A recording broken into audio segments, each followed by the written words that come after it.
What's up, guys? Today I'm going to be comparing a couple different controllers. This one is by PDP and this one is by Hori. Now, they're not official Nintendo products, but they are licensed by Nintendo, I believe, meaning Nintendo says, yeah, they're going to work with our systems, but they didn't make them themselves.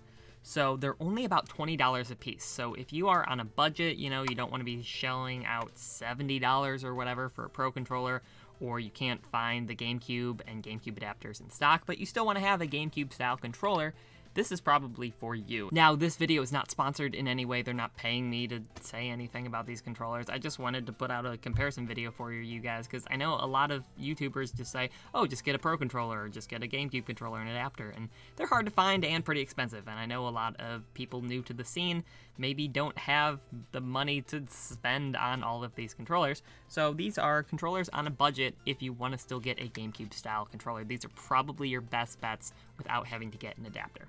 So starting with the Hori gamepad, this controller is a little bit more similar in size to the GameCube controller. The PDP one is a little bit larger. Kind of interesting, the texture on the back, it's kind of grippy.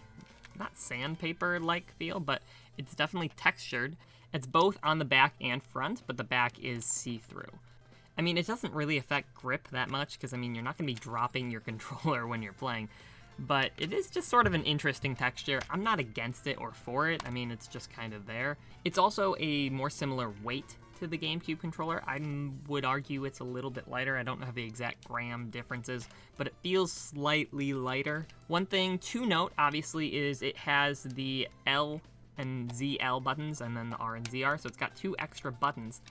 But something weird about it is they have the R in the back and the ZR in the front, which is like the GameCube controller. It's got the R and Z buttons. But on the Pro controller, it's switched. Since the game recognized it as like a wired Pro controller, not a GameCube controller because of the extra buttons, it's going to be mixed up. So like the default controls is the back one is going to be grab and this one is going to be shield, which you don't really want. You can use it. There's nothing wrong with it. It's just not what you're going to be used to. And so if you're switching from this to a Pro controller or this to the other controller, you're going to have some problems with mapping them. You can remap them, obviously, which is what I'd recommend doing, but it's just going to be kind of annoying. Another thing about the layout is the home button is on the side and the turbo button is in the middle. Again, I don't quite know why they did that. Having the extra buttons is nice, and having the GameCube controller feel is also very nice, but some problems with the controller. I've played with it a little bit, and something I did note, snap back on the analog stick. That is the biggest issue I noticed. So when you go one direction and let go, a lot of times, especially if you flick it, a lot of times it will register the opposite input. So if you're kind of foxtrotting or just dashing one way, what's going to happen is a lot of times you will then dash back the opposite way, which you don't want to do. So that's kind of an issue. I don't know if that'll be an issue for every controller that you get, but that is a pretty big issue. I experienced a few times. It wasn't every time I went in a direction, but it was kind of a problem I had with this controller. Now, some people may not notice it if they, return to the center with their thumb instead of kind of flicking it back. But if you're doing this and going in one direction, that's probably gonna be a problem. Now, most of the reviews I saw on it were positive, but I did see a couple people mention the snapback issue. So some people maybe either didn't run into the issue at all, maybe their controller was fine, or another thing is maybe people just don't play enough to really realize it, have full control over the character, and just don't realize that it's happening. Otherwise, I did like the controller, and it's got a decent feel. I actually may prefer the grip to the regular controller. I know some people said they didn't like the grip texture, but I actually prefer it just a little bit. It's not a big deal, though. Now, onto the PDP controller. Now, this controller is a little bit bigger than a GameCube controller. I don't know if you can exactly see, but it's slightly larger. It's also got the little knob thing, which kind of is annoying when you're trying to wrap the controller. I don't really like that. I did not play with this one as much as I did with the other one, but something I did run into was having misinputs when you would make directions on the analog stick or shielding. So something in here is probably not wired correctly. Don't know what it is, but It was very rare when it happened. Like, it would just be every now and then. But I would sometimes input, like, a forward smash or forward tilt, something like that, when I was using the analog stick, which shouldn't happen at all because there's no A or anything near it. Like, I was playing one-handed, and it would do that. So that is a problem. I saw a lot of people have good reviews and not run into the problem, so it might be my controller. I saw a couple people who did run into the same issue I did. But this one does have the correct ZR and R placements, so it's going to be working like a Pro controller right out of the box in terms of inputs.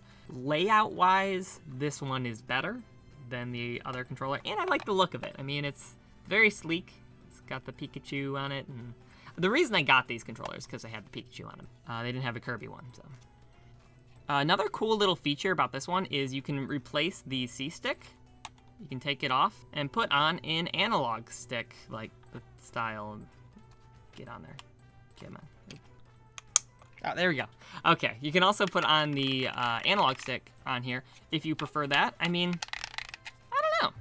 I actually might like that a little bit more. It gives you a little more control over the C-stick. So I guess whatever you prefer. I mean, you can have the little C button on there, or you can have the analog stick. The buttons, I don't know. I kind of like the feel of the buttons on the Hori controller a little bit better. They feel more similar to the GameCube controller. And I don't really like the shoulder buttons that much because they just... I don't know. I don't like the shoulder buttons on either of them too much. This one feels like you have to press it a lot less than you would on the Hori controller. This one, like, it feels like a full press. This one is like a half press. But they have a little bit more of a clicky feel. It is a little bit bigger, like I said. So if you have small hands, this might not fit you too great. I mean, I'm 5'9", and I have small hands for my size. Whoa, wow, those look really tiny. I think that's just the camera angle, but yes. I don't know. There we go. Okay. Anyways, I have pretty small hands, and I barely feel comfortable with it. Any smaller hands than this, and it probably wouldn't feel that comfortable, especially with the shoulder buttons. So, like, you wouldn't be able to hold it, relax, and hit the Y button. So that's just a little note. So if you are a small person or a child, this controller might be a little too big. It's not gonna be huge, but it might be a little big. This one is very close to the GameCube controller size. So this one will be a little bit better. But besides the random misinput issues, everything else felt pretty solid. In terms of closeness to the GameCube controller, in terms of how it feels, I would say that the Hori gamepad is a little bit closer just because of the size. If it were the size of the PDP, I'd probably actually say the PDP feels a little bit closer. And the shoulder button, the Hori gamepad feels a little more similar to pressing a GameCube controller than the PDP one. But they both feel like they will last a while. I mean, I didn't play them a lot, but they don't feel cheap like you get with some third-party GameCube controllers. So if you have $20 to spend and you're looking to get a controller that is like a GameCube controller, would I recommend these? Yes. I do think they are worth the $20 if you only have $20. If you have a little bit more money to spend, do I recommend waiting or saving up for a Pro controller or a GameCube adapter and regular controller? Yes, I would recommend doing that.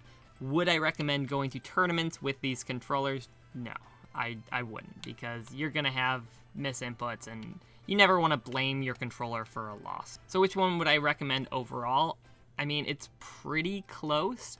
But if you are someone with smaller hands, I definitely would recommend the Hori gamepad.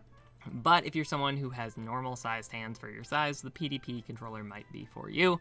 It's also slightly cheaper. Right now, I think this one is like $22, and this one's $20 on Amazon. I mean, I think you can find both of them for $20. But they're both pretty decent budget controllers. Links to these controllers are in the description, so let me know what you thought of this review. I know it's not like a great setup, it just had my green screen and my webcam. If you did enjoy it, I can probably up the quality of it and have a nice 4K camera and be able to compare everything a lot better. But I just want to put a video out like this just to see if there was any need for these type of videos. I know I'm a few months late to the game because most people already have their controllers and everything. So, thank you guys for watching. Peace.